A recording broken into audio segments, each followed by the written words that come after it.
7:30 on a Thursday, April 30th. It's what we call the Buddha's birthday. So it's a public holiday over here in Hong Kong. And we have Dominique and Léa Lafon from Domaine du Comte Lafon. Oh, I see some friends joining us. So great having the two of you, father and daughter team. We are thrilled to have you online, and obviously, the Hong Kong crowd is very excited about this chat. We're going to start with some history, which I'm sure Dominique will be happy to talk about. History of the Domaine and also how he started this label. And then, of course, Leah will join us to talk about the wines and other stuff. So feel free to send us questions. We'll see it and read it off to the two of them. Hi, Dominique. Hello, Paulo.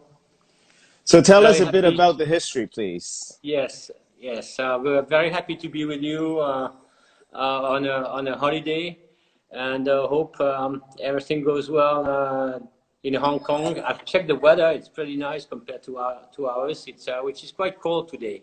It's like 12 degrees centigrade. It's been raining a little bit, but we've had an amazing weather before. So the vineyard looks very good, and we have beautiful growth. Everything is fine, and we can work with distances in the vineyard and keep our work also in the cellar, which is very important. We cannot leave the domain like this. Nature keeps on going, and the vines still grow. So we're attached to that, and we've been able to do it very well under those circumstances. Now, there's now two domains at Comtes Lafon. There's the historical one, which is Comtes Lafon, based in Meursault, which actually has been started by my great-grandfather, Jules Lafon, le Comte Lafon, who married a person from Meursault who had vineyards, and because he comes from the southwest of France, he was a lawyer. And I think he built, in a way, this domain by selling the less good vineyards and buying more vineyards in the best pieces, like in the Perrières, like in the Charme, like that piece of Maranches. He was acting as a collector. He was a very wealthy person. You have to remember that at the time when he took over the domain, you couldn't make money out of those vineyards, and there was nothing famous. So he bought those vineyards the same way he was buying paintings or pieces of art. So I always thank him, because that was a good vision to invest in Maranches actually exactly 100 years ago. Then there's almost no next generation. So my great-grandfather had two sons who went to the First World War, and that's a time when the domain has been kind of left going, not doing much. And actually, my great-uncle Henri almost decided to sell that domain, and my father went against him, and he took over the domain in 1956. At that time, the domain was run en métayage, so it's a sharecropping system, and that's how my father worked from 56 to 82, 83 with those contracts, because he had another job. My father was an engineer. And still, at this time, you couldn't make a living out of domain, so he made money being an engineer, and he was putting his money to replace the vineyard and to take care of the domain. In 80-something, 82, this is when I arrived. I studied enology, viticulture, and my idea was to really take over the domain, but also stop those contracts of sharecropping. So we took over the entire domain starting in 87, and we finished in 1993, because it's 9 years contract and the time you break them. So it's been one of the major recent change for the domain, is that we now do our vineyards ourselves instead of having someone else doing it for us, and we get the full crop instead of having half the crop. So before 87, we only had half the crop of all our vineyards.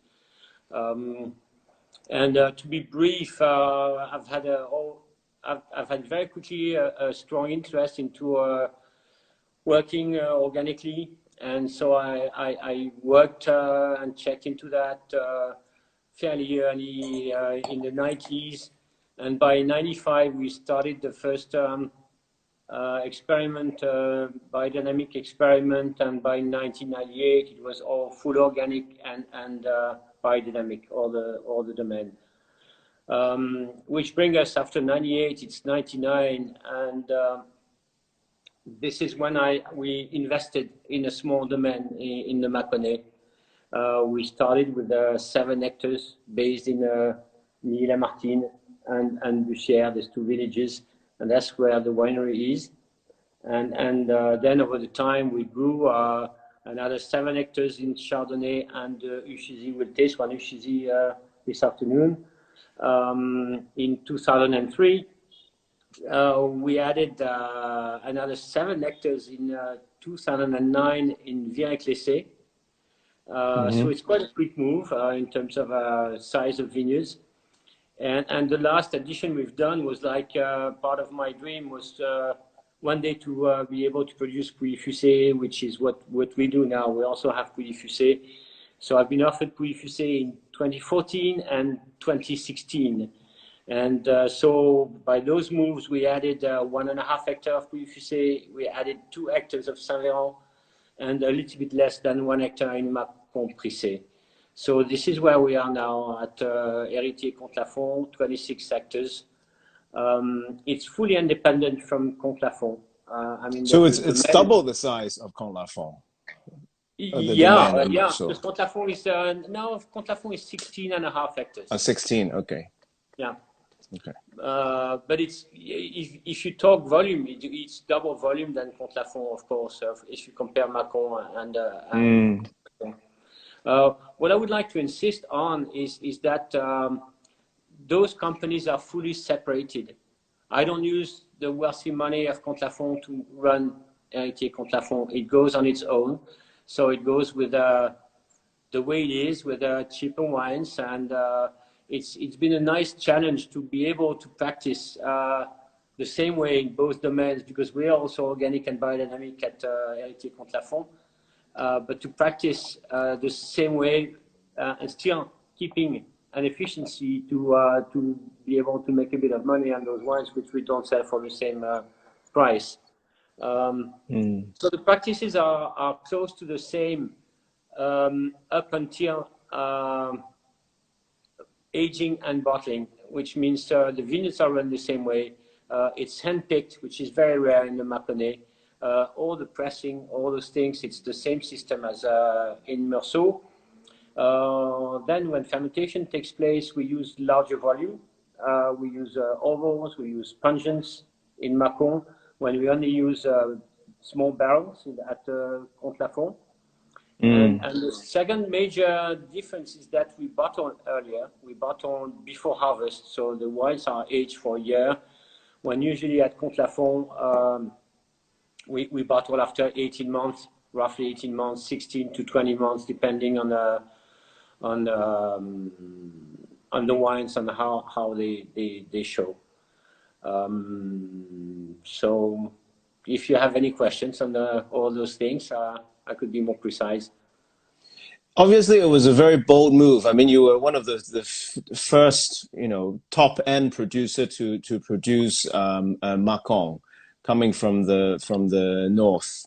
What made you to make this venture? Because at that stage, the prices for vineyards in Meursault or other parts of let's say Pouligny or Chassagne were still, I guess, more affordable than now. So why did you go all the way to the Mâcon? Well, vineyards in the Côte d'Aubonne have always been expensive ever since I've worked at the Domaine. So it still goes up in prices, but even 20 years ago, it was already expensive, which is not the main reason, but it's part of it. The second one is that it's almost impossible. There's nothing for sale. So I was put in a situation where I wanted to grow, because I had a very strong demand from my clients, and I couldn't offer more wines. And I knew the Mâconnais very well from two aspects or two sides. The first one is that before taking over the Domaine, I worked 4 years as a wine buyer for Becky Wasserman selection. Mm-hmm. And part of my job was to go around the Mâconnais and to find nice producers and nice wines. So this gave me a chance to know the area very well. The second one is that I have a very good friend. His name is Olivier Merlin, who I've seen starting his company. I've always followed what he was doing and the quality of the wine he could produce in the Mâconnais, and that gave me a lot of ideas. And so that became clear in my mind at a time when lots of people moved south of France. It was like a new El Dorado, and I thought that kind of expansion in the south was too hard to do because there's distance, because it's not the same grapes, because it's not the same soil, so it's more complicated to get to a point of high quality fairly quickly. Right. Mâcon is an hour drive south. Mâcon is the same type of soil. I mean, limestone and clay. It's the same grape. So you start with a good base of knowledge, and I thought it would be fairly easier to do than moving in the south. So that was clear in my mind. And one day I had one agent who came here to taste, and he was complaining about not having enough wine to sell. That's everybody. I said yes. I told him, well, I have an idea of doing something in the Mâconnais. I have to find something. And he looked at me and said, I know someone who's at this contact. And we finalized it a year afterward. Okay, great. Now, should we move on to the two wines? And Yes. in fact, you sent me a map yesterday, so I'll be happy to share with everyone so that you can pinpoint the locations of the map. Let's see.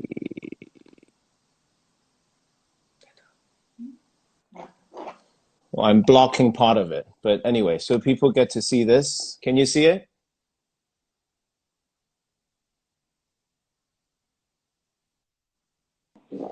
Yeah, can you see it? Oh, The no? map? Yeah, Yeah. I see it. It's very small, but it's on my phone.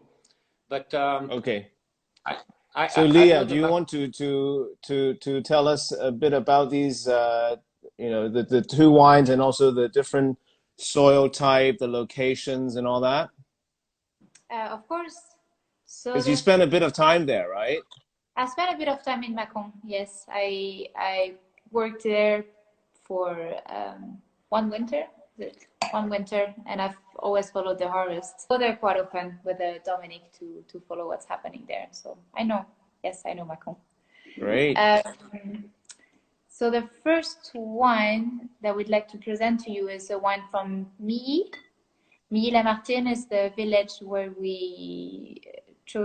Dominique chose to establish 20 years ago in Mâcon, and it's fairly south. So on the map, it's, towards the bottom, Milly-Lamartine. And we have, so that's where we're based. So we have several vineyards in this village. Most of them are quite high up in altitude, about 400 meters in altitude. So it means usually the wines from Milly-Lamartine might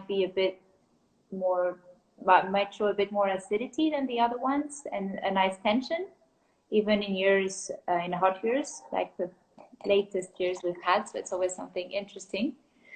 And so in Milly, we have both Milly-Lamartine village and Clos du Four, which is a single vineyard. Okay. Yes. Are you? Je connais pas assez bien les So the soil is, as Dominique said, similar to the one we have in Côte de Beaune, in Côte d'Or. So it's limestone and clay. I don't know if you have any questions. I mean, what about the altitude? About 400 Is the meters. altitude similar? Okay, 400 meters. Well, And compare. yes, it's about, so the other vineyards we have in Mâcon is about 200 meters high, and it's the same in Côte de Beaune. So it's about 200 meters higher than most of the other wines we would be making, either at Comtes Lafon or at Héritiers du Comte Lafon. Okay, there's a question regarding the exposition of Mâcon. We can start with these two. How different are they in terms of exposition? These ones are facing east, and for Uchizy, it's facing east. It's a different. No? I have cheat. How you call them? Cheat notes sometimes. No. So what's specific in Macomb? It's a very beautiful region, and what I really like about it is that it's not like Côte de Beaune, which is only one côte and one slope. In Macomb, you have different valleys and slopes, and so we have vineyards on different valleys in Mâconnais. So it's could be a bit more puzzling when you get there because you don't exactly know in which valley you are, but it's a very, very beautiful landscape. And you have very different orientations to the vineyards. And so Uchizy would be facing south. So I have a bit more information. Maranches is quite high altitude. They're both on a heavy limestone type of soil, facing east, and the Clos du Fort is lower in altitude than the vineyards of Maranches globally, or it's on the lowest part of the vineyard. And you'll feel on the Clos du Fort the intensity. There's much more intensity. It's quite poor soil, so we never make big crop in that vineyard. And that was from the first vintage. That piece of vineyard was standing out in comparison with any other. And it's a real Clos? No, it's got a name of Clos. You might find very old walls which have all been destroyed, but no. The real Clos with walls around I have is Clos de la Crochette in Chardonnay, which we are not tasting today, but which it really looks like a real Clos. It just has the name of Clos du Fort. Okay. If and how about the age of the vines? I would say it's not really old, but nothing too young either. We're now 30, 35 years old vines. Okay. Great. You want to move to the Clos du Fort, or yeah. You want to talk more about the Clos du Fort? Yeah, we could. If you look at if you take those two wines side by side, you see that that those wines are the finish is very driven by acidity and tension, and I think this is very stylish of that area, the southern part of the Mâconnais and Lamartine. And you'll see when we move to Uchizy, which is up north, how the wines are smoother and rounder. So there's a similarity between those two wines, Lamartine and Clos du Fort, but the Clos du Fort always has more power, more richness, and more length than the straight Lamartine. Okay, let me see if I can find another map. It's also tiny, probably on your screen. So this is another map of Mâcon. So how often do you travel there to check out the vineyards and all the cellars and stuff? During the year, I go there once a week. So it's like it's an hour drive, and then I drive through the vineyards, meet with the vineyard manager, and I spend the time in the cellar. Paolo, you met her with Caroline, who is the winemaker there. It's a young, talented woman. And so, I spend more time in winter checking on the wines because there's nothing much happening in the vineyards. And that's when it's important. That's when the wines are made. And now with the growing season, I spend slightly more time in the vineyard and a bit less time at the cellar because the wines are finished. We just have to fine-tune the assemblage of everything, but we're already in the phase of thinking of bottling now. It may look early, but we have to be finished bottling before next harvest. In terms of the growing season, how different is it from Côte de Beaune? Well, it's not far. It's not far. It's slightly warmer, but it depends on the sites. Like me, Lamartine is later than Meursault. The vineyard of Chardonnay is slightly earlier, but it's not a huge. I wouldn't say it's a huge difference. And usually, we you know, when we start picking Meursault, either we started in Mâcon 2 days before, or we'll start Mâcon 2 days after. So it's not a big, huge difference. And in terms of travel during harvest, I go to Macomb every day.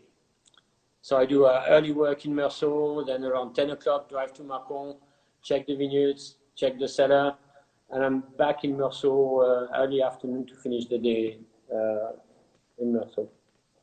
And the bottling is how many months in advance for the Mâcon wines?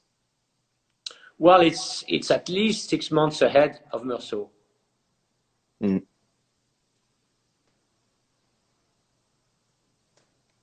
No, as you can see, I mean, for those who have these two wines in front of you, the Clos du Fort is definitely a bit deeper. It's richer, and it's more complex. I think the main difference for me here is the depth of the wine.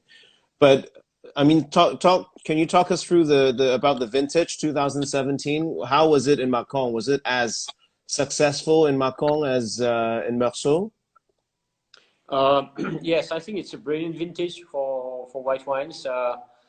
And I would say that it's exactly the same as for Meursault, their textbook of their appellation. It's a beautiful balance. It was an early vintage, but you don't feel at all the overripeness. And there's a great acidity, they are beautifully balanced.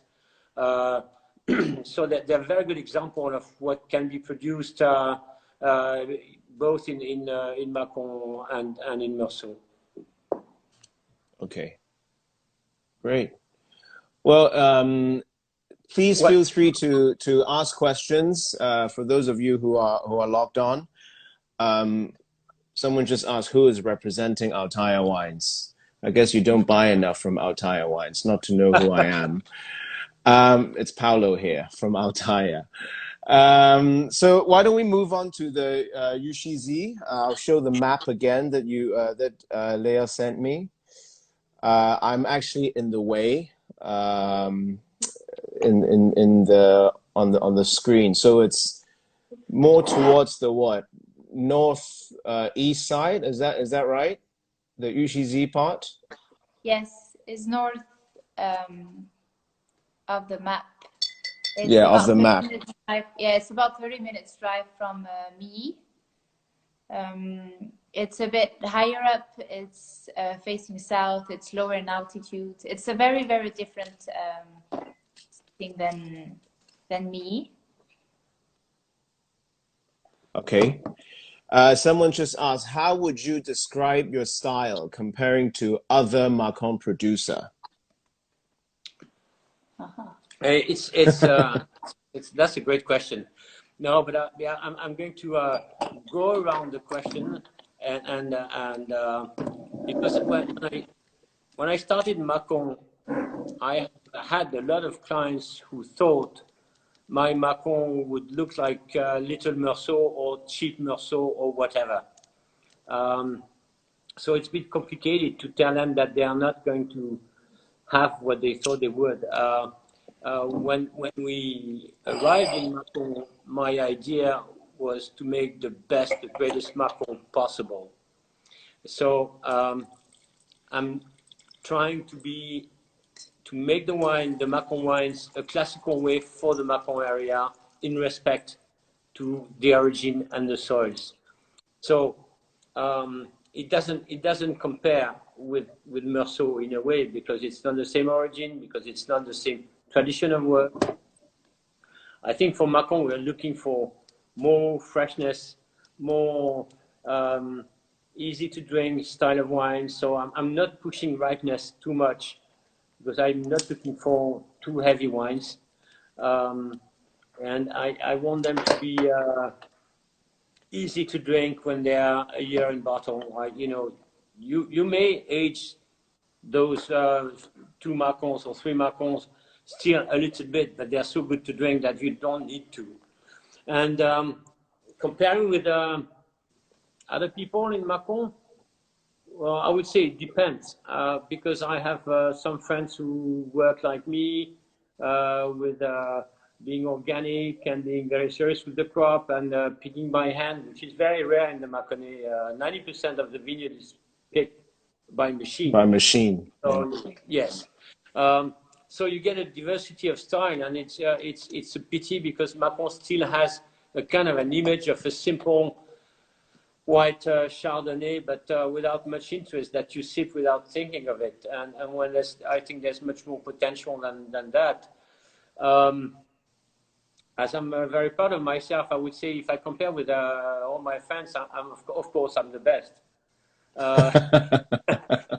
But maybe it's not 100% true. I have a lot of respect for some of my neighbors in the Mâconnais, and I think it's really a region to look after because it's changing. There's a lot of young people, and they work in the same thinking than the one we have. Maybe the major difference maybe with those who work seriously. Some people make Macomb wines rounder, fuller. There's a kind of a tradition to pick fairly late and to have higher alcohol and much riper type of fruit. So maybe that is a stylistic difference, and this is really an imprint of Héritiers Comtes Lafon, to have that freshness and that tension in all the wines. My goal is that if ever you open a bottle with a friend or your wife or whatever, you finish it, and eventually you take another one. Yeah, so, but I have 4 bottles in front of me, and my wife doesn't drink enough white wine to help me finish the 4. Perfect. But I've got kids, so maybe they can help. Yeah, they could. Yeah, so there was a question about how you preserve the freshness and acidity today with the warmer climate conditions. That's a great question. It's a great question. Well, the last vintage with quite a big heat wave and very early picking, it was 2018. Which I know, Paolo, they just left the cellar yesterday or 2 days ago, so they'll get to you, I don't know, maybe 2 weeks' time. Yeah. And we pick early. We don't. You shouldn't wait. We pick early, first of all, and then I think the fact of in Mâcon, the fact of working with a larger volume really protects the fruit and keeps it very fresh. But I think, you know, if you look at Burgundy with global warming, so far it's a kind of a chance because in the old time we had so many vintages where it would not ripen or not perfectly ripen, which is finished, done. Now, every year we have ripe grapes and we can deal with it. And I think we still have, we're in a cool climate place, we still have good balance, good acidity. That was, the wine you're tasting now were picked by the end of August in 17 also. Mm-hmm. The issue with global warming, or I would call it climate change, is that we get much more frost danger because the vine grows. The winter is not cold as before, not as cold as before. So the vineyard starts to grow quite early, and then if you have a cold wave, you get the frost, which we had in 2016. The storms are much bigger, so we get much more hailstorms, and So these are our major issues regarding global warming or climate change. I think we're still able to produce beautiful fresh wines in Burgundy, even under those conditions. Then one last point for the whites. If we talk 2018, it was a large crop, and I think that helped because with a small short crop and a heat wave, the grapes would have ripened so much, and we would have had so much concentration that the wine would not be elegant. So actually, the fair amount of grapes on the vines get that alcohol didn't go up too much. And even in 2018, the most we had was like 13% alcohol. Wow. Okay. There's a question about the evolution of the Mâcon wines. I mean, if you're tasting this Uchizy Les Maranches tonight, this wine is a bit more reserved. Leah mentioned yesterday that you should open it half an hour in advance. And I find it to be a bit more closed. But can you tell us about the evolution? When is the best time to drink them? How do the various wines age? Yeah. First of all, we changed vintage for the Uchizy. And 2016, we had no frost in the Mâcon. It's a higher acidity type of vintage. So it's a leaner. The vintage brings more tension to the wine than the 17. Second, on this one, there's a slight reduction, which with a bit of air disappears. So which makes you feel it's not exactly ready to drink on the nose. But if you taste it, we're on that vineyard of Uchizy, it's always very round, very giving, very easy to drink, with quite floral notes. You don't feel that you feel that there's a roundness, there's to the wine which you didn't have in the Mille Lamartine. In terms of aging. I think, someone asked me a good question recently about what is a vin de garde. And to me, a vin de garde is a wine that will evolve nicely through aging. So the bottle you will drink when it's 10 years old, 7 years old, 20 years old, will taste better than when it is young, which is the case for the Meursault, Perrières, the Maranches, the great reds of the Côte de Vaud and the Côte de Nuit. To me, and with a quite short experience of 20 years, I think the Mâcon, if you age them, they might age, but they're not going to be any better than when they're young. So myself, I like them when they're a year in bottle. Usually they're perfect, and then maybe they will keep 3, 4 years, 5 years, depending on your taste. But don't expect them to turn out like a Meursault, which is 10 years old. It's not going to evolve as much, and the quality you have out of the old wine will not be better than the quality you have out of the young wine. Okay, great. So I'm always confused, and it's misinformation when I see on the blogs and things like this, when people send a thing saying, "Oh, we just had a 2006 Mâcon Uchizy," and I'm like, what are they doing, keeping these bottles for so long? It doesn't make sense. Back home, I still drink some 14, 15 are marvelous. 14 are still young and fresh. It was high acid. 15, 16, 17, and I'm actually into the 18 now because they are beauties. They are really nice wines. Just when I started the business in 2001, I bought a lot of your Macomb to drink, and I put some away and actually forgot about them. And I still have in my cellar some O2, O3, and O4 Mâcon, and I wonder how they're drinking. So maybe one day when you're here, or Leah, when you're here, we'll share those together. Okay. Well, Um, just make sure we have a decent bottle to finish the tasting. Huh? I'm not sure how they're gonna go. You know. all right. Oh, we have a new question from New York, Raj, I think from Danielle. Yeah. Could you Hi, talk a Raj. bit about the various vessels you use to elevate and their various effects? Yeah. Yeah. Okay. So we talked briefly about that.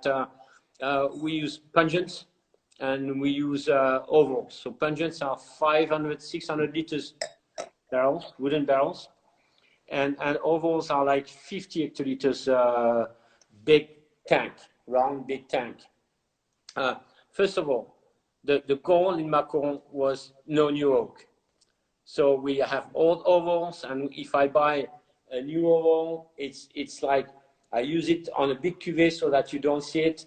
I have 60 pungents, and I change like 2 or 3 a year. So you don't see the wood in all those wines. They're really on the fruit. Then depending on the wine, and we have a good example here. The Lamartine is like 2/3 in those big ovals and 1/3 in the pungents, knowing that the pungents will open the wine more, the wine will be rounder, slightly bigger, and you'll have a more tension and a leaner effect in that larger volume. Eventually, you get more reduction also in the larger volume. So during the year, if we have one part of Lamartine which gets too reduced in this big oval, and another part which is in pungent, which we feel is very open, we switch, so that what was in pungent finishes the élevage in the food or in the oval, and what was in oval and quite backward goes into the pungents to be more open. So that's we play with that too. We move the wine from one place to another. The Clos du Four, I started to do it only with pungents, and I've been doing it in pungents until 2017. When tasting the wine, I thought some years it would have too much of an impact. You could feel the aging on this wine. So I bought a special tiny oval, 20 hectoliters oval, and now it's a combination of that oval and pungents for the Clos du Four. The Uchizy, which to me is very fruit driven, very easy, and its quality, it's the fruit and the intensity of fruit. I like it. It works very well in big ovals. It doesn't work as well in pungents. And actually, in terms of work, you know, what we try and we compare and we decide. So it's a fine-tuning thing. You know, I started the Lamartine with a bit of ovals and a bit of pungents, and we found out what we like the best. And eventually, even in Lamartine, where we have a big surface, we know which vineyard we should put in pungents and which one we should put in ovals. When we do Villers Clés, for example, most of the younger vines go into oval because they don't have as much structure, and the older vines or specific vineyards will go in pungents because they can stand it more. Right. Okay. Great. Thank you. If there are no more questions about the Mâcon, let's move on to where you are. Meursault. I just poured myself a little glass. Now we have this 2015 Clos de la Barre. You have one, Dominique? Yeah, I get one, huh? Okay, great. Great excuse to open a bottle from your cellar. Yeah. Does Leah want to talk about this? Pardon?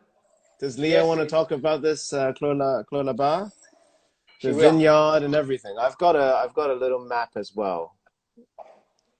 We could even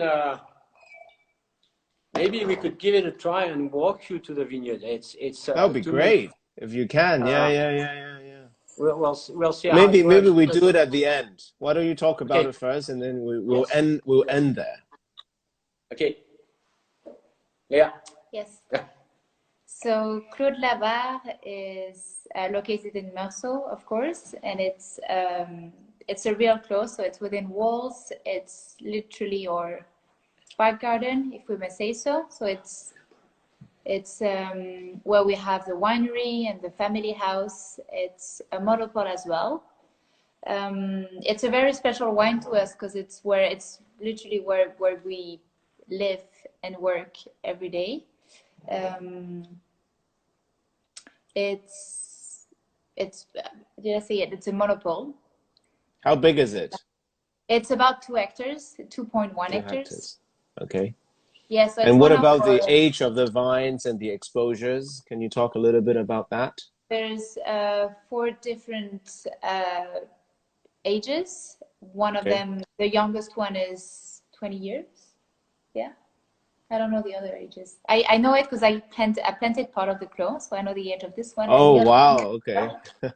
When I was a kid, I helped. That's great. There's half an hectare of fairly young vines, around 20, 25 years old. There's almost 1 hectare of what we call the young, but it's now close to 50 years old, 45, 50 years old. And the other part, which is 0.6, 0.7 hectare, is what we call the old vines, and they are 75 years old. Okay. And the exposure of all these 4 parts are similar?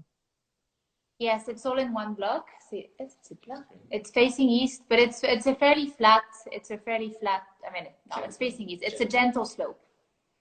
Okay. How about the soil? How much difference do you get in this? I mean, 2 hectares is quite big. So how different is the soil? The soil around Meursault in the village is quite different from the one you find in the Premier Cru. In the Premier Cru vineyards, it's the limestone is very fragile and breaks easy, and the roots can go through easily. Around Meursault, it's hard limestone, so we have like 30, 40 centimeters of clay, quite rich, and then it's a very strong hard limestone style of a bedrock. So it's it's only through the cracks of that limestone that the roots can go down. How deep does it go, the roots? Well, it depends on where they live and how they can go. But you can, it's not an example. But when we dig cellars, there was no vineyard, but there was trees, and 10 meters down, you still have roots. So I think the roots, they go down as much as they can.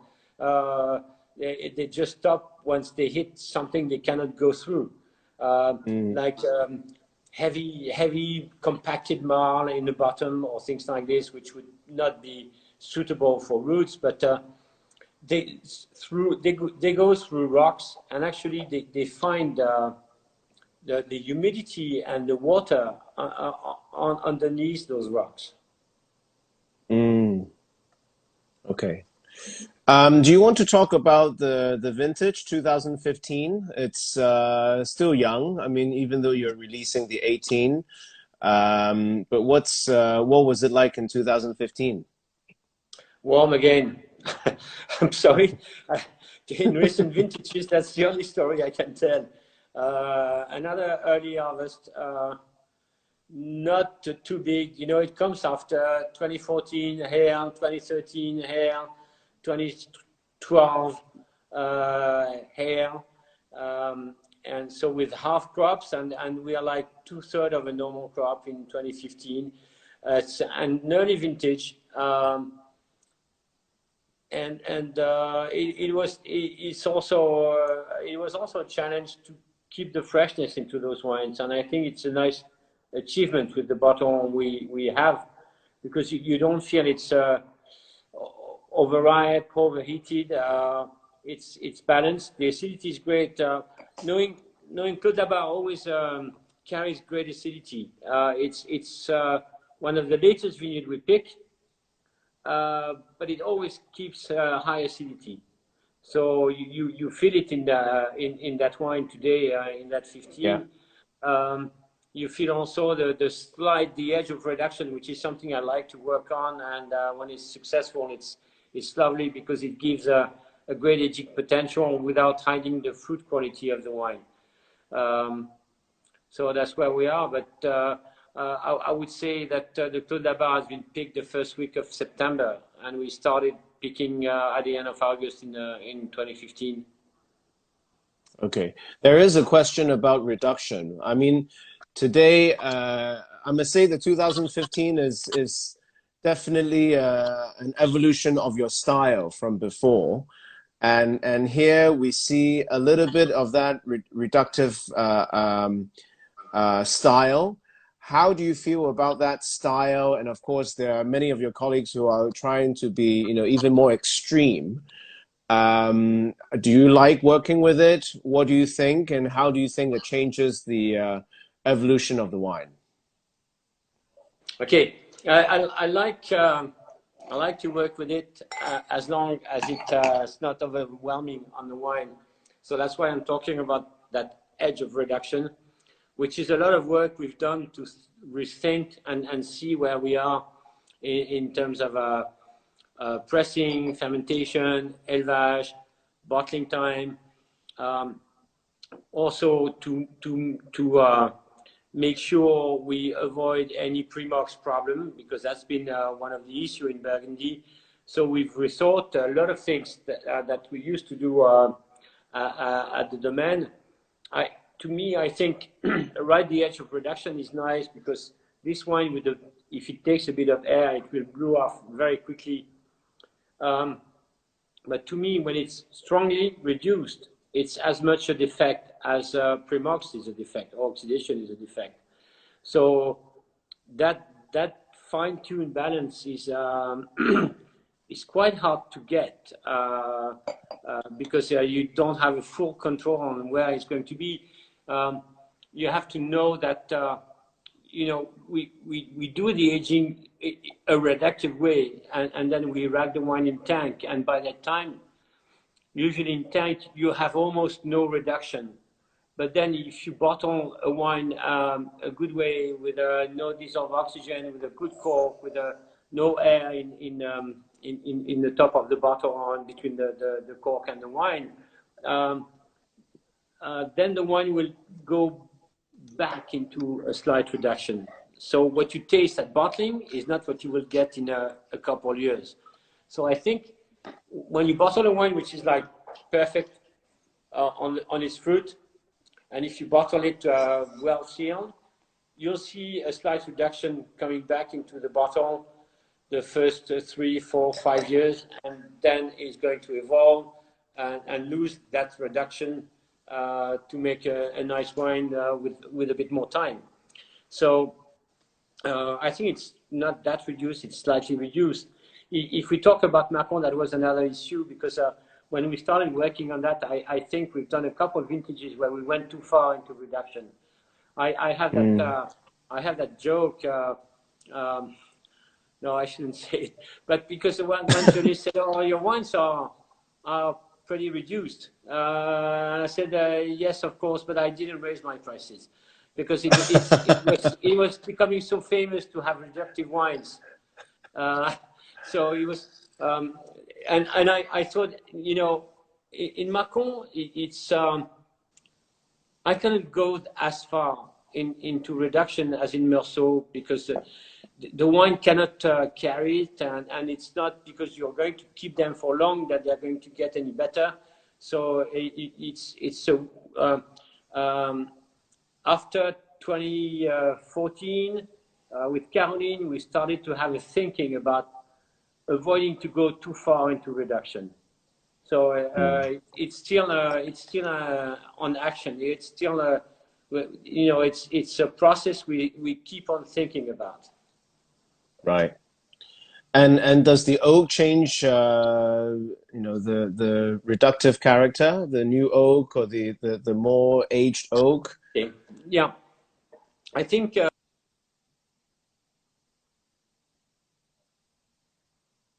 people people might confuse new oak, which is slightly toasted grain flavors, with reduction. So you could have a wine which feels like it's been made with new barrels without any new barrel, just by the fact of having reduction. And I see sometimes, I see comments like on my Macomb, people saying, there's too much oak, there's no new oak. It's just because they feel reduction. So it's easy to confuse both things. Then usually that's the new oak, that's the type of flavor they bring, and it could be close to the real flavors you get from reduction. But then a new barrel has a porosity which brings more air to the wine. So the wine in a new barrel will be less reduced than the wine in an old barrel. Okay, great.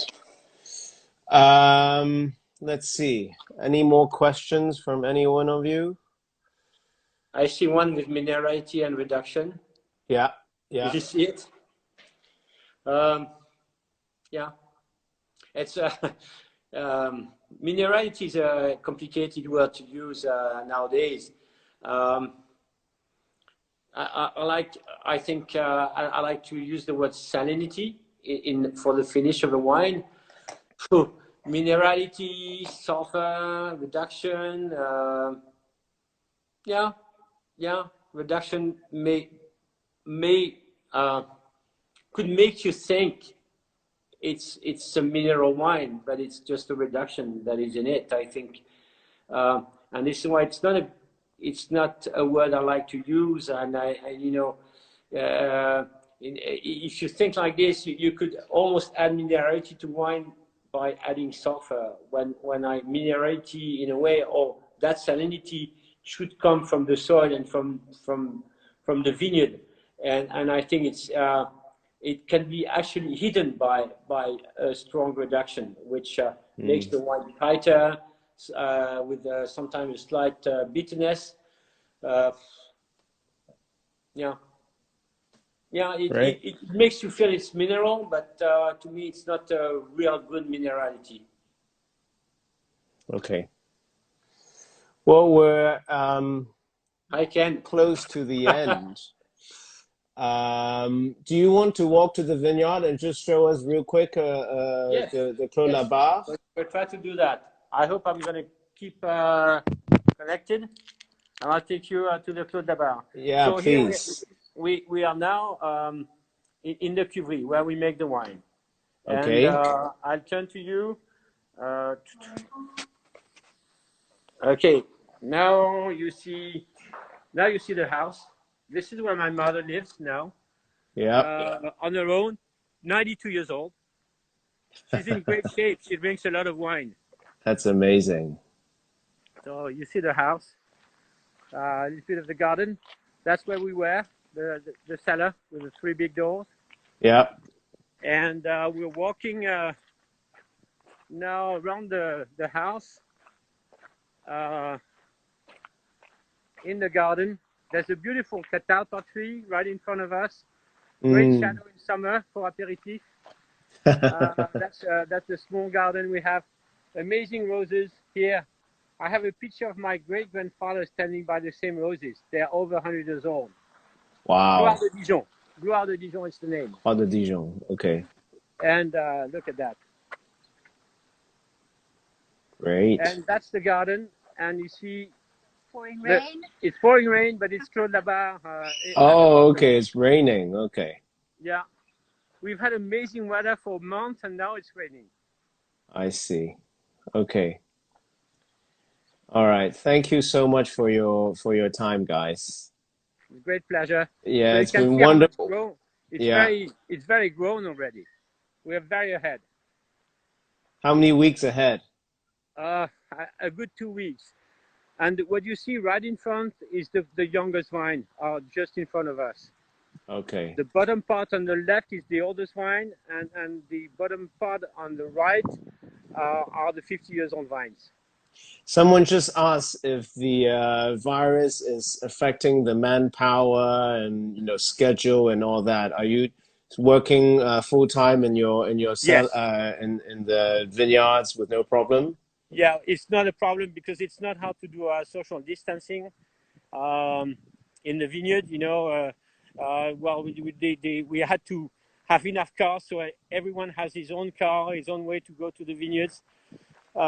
We stopped the kitchen for lunch, so they don't eat together anymore. They're not allowed to get into the office. They're not allowed to get into the cellar. The cellar is not allowed to talk to the guy in the vineyards. Wow. So it's not that much fun, but that way we've been able to protect ourselves. And so they come and check you or not? Pardon? Do they come and check you?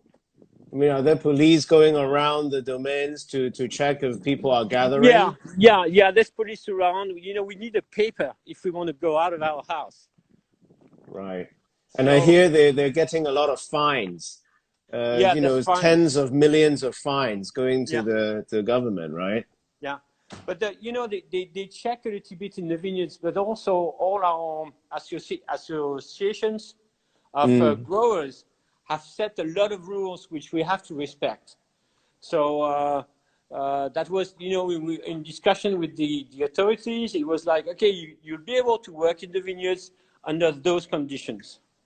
Okay. So great. All right. I hope you have a great growing season. I hope to see you soon. I missed my trip in March, obviously. I wanted to come and it wasn't possible. But it'll be great to see the two of you again in Meursault and hopefully later in Hong Kong, maybe later this year. Thank you so much.